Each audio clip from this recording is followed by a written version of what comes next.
Both seasonal allergies and insomnia are signs that your body isn't totally healthy. Even if you eat well and exercise and care about your health, your body should be able to deal with pollen and grasses, etc., without causing any symptoms. And your body should be able to sleep at least 7 hours a night. In this episode, I'm going to explain what underlying health issues lead to seasonal allergies and sleep issues. And you want to listen to the whole episode because I'm going to tell you some supplements that have helped me so I don't have to take medication during allergy season anymore. You're listening to the Sleep Detective podcast, where you will learn why you can't sleep and how to fix it naturally. I'm Martha Lewis. I've been a functional health and life coach for the past 5 years, and I've helped over 200 clients find and fix the root causes of their health issues so they can consistently sleep 7 to 9 hours without drugs and also reduce the severity of their seasonal allergies. I want to tell you that summer is my favorite time of year in Jackson Hole, where I live. It's usually beautiful, bright blue skies. The mountains are lush and green with some snow on the top, and the temperature is usually perfect in the mid 80s and dry. Very different than where I grew up in South Carolina, where it was so hot and humid and miserable. And I remember I couldn't exercise outside after 9 a.m. But there are three things that make summer not as perfect as it should be in Jackson. There are biting bugs like mosquitoes and black flies. There's sometimes wildfire smoke, and there can be hay fever. Now, seasonal allergies happen for me in the summer here. I know in other places they are happening right now, which I'm recording this in April. So I know in the South and other more temperate places, they're happening a lot earlier. So when my son Parker was 2, we went camping in Salmon, Idaho for a long weekend. It's this beautiful town by this beautiful river. There's a lot of mountain biking there. And at this time, I was still dealing with sleep issues because I hadn't learned about functional lab testing yet. And my allergies during this trip were awful. I was sneezing, I was congested, and had a runny nose. How does that happen? I had headaches, I was not sleeping. I didn't want to mountain bike because I felt so miserable. I really just wanted to go home. So it was affecting my entire vacation. I went to the health food store there and tried 3 different supplements, but nothing helped. So I finally got some over-the-counter allergy medication. And I generally try to avoid drugs at all costs, but I was so miserable. Now, I survived the rest of that trip and then came home, and that's when allergy season started in Jackson. So I dealt with this for a couple months that year. And then it was later that year that I learned about functional lab testing. I did some tests myself, and I found the underlying issues that were causing my sleep problems. And I later realized that many of them were also causing my seasonal allergies. So, one main one was that I had liver detox issues. I'd gotten to the point where I couldn't even tolerate alcohol anymore, so I wasn't drinking much. But I found out I had a parasite. Those pathogens in the gut release a lot of toxins that your liver has to deal with. I had heavy metals like uranium. I had too much copper, which we need copper, but when there's too much, it becomes toxic and can lead to sleep issues. So my liver and all of my detox organs were having to deal with all of these toxins and they couldn't handle it.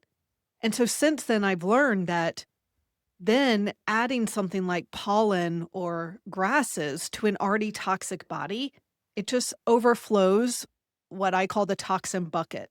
So I use the same analogy with stress, where let's say we can handle a bucket full of toxins or a bucket full of stress. And when that bucket gets full and starts overflowing, that's when our bodies can't handle it anymore. And so I already had all these toxins from heavy metals, from the gut pathogens. And so then pollen and cottonwood and the grasses were just overflowing my toxin bucket. And so that's why my body was reacting so strongly to those things. And we know that this shouldn't happen because not everyone deals with seasonal allergies. A lot of people can tolerate them just fine. They don't have hay fever. And so even though I was a nutritionist, I worked in a health food store at the time, I've been passionate about health for a long time. It was a sign that my body wasn't in balance, that there was something going on that I didn't realize. And so liver detox issues were one of them. And then that was also from gut health. And so the parasite had damaged my gut. It had led to food sensitivities, and it leads to something called leaky gut, where undigested food particles and toxins and things that should stay in the gut actually leak through the cell walls of the gut into the bloodstream and cause inflammation. And so that was just adding more toxins to what was already going on in my body.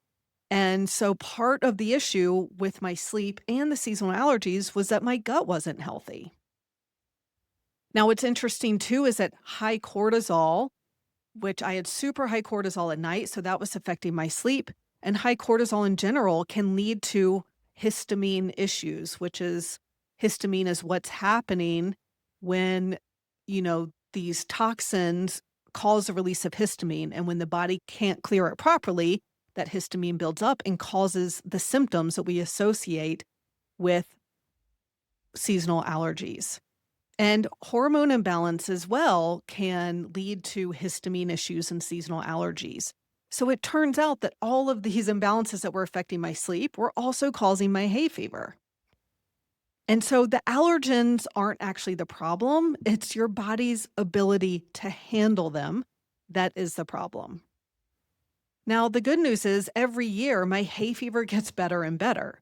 So last year was actually the first time I didn't take any over-the-counter drugs to deal with allergies. So now my son is almost 9. So last year he was 8. So since he was 2 from when he was 8, it got better every year. So in the beginning, like that first year that I told you about when I went to Salmon, I was taking medication every day for months. And then it got to where I would only need to take it for maybe a month at a time and then a few weeks at a time, or I could just take it every few days or so when things got really bad. And so it's just got gradually better over time until last year where I didn't need it at all. And so I experimented with a lot of different supplements, and I found a few that really work for me. And if I take them as soon as I start experiencing symptoms, then I don't need drugs. And so one of the things I take is called DMG by Da Vinci Labs. And so this has DMG, which helps with histamine response. It has quercetin, bromelain, NAC or N-acetylcysteine, which really helps with liver detox, and some other things as well, some anti-inflammatory herbs. So I have found this works really well. I also take a very natural supplement called boron, their Allergy Calm. So this is a homeopathic supplement.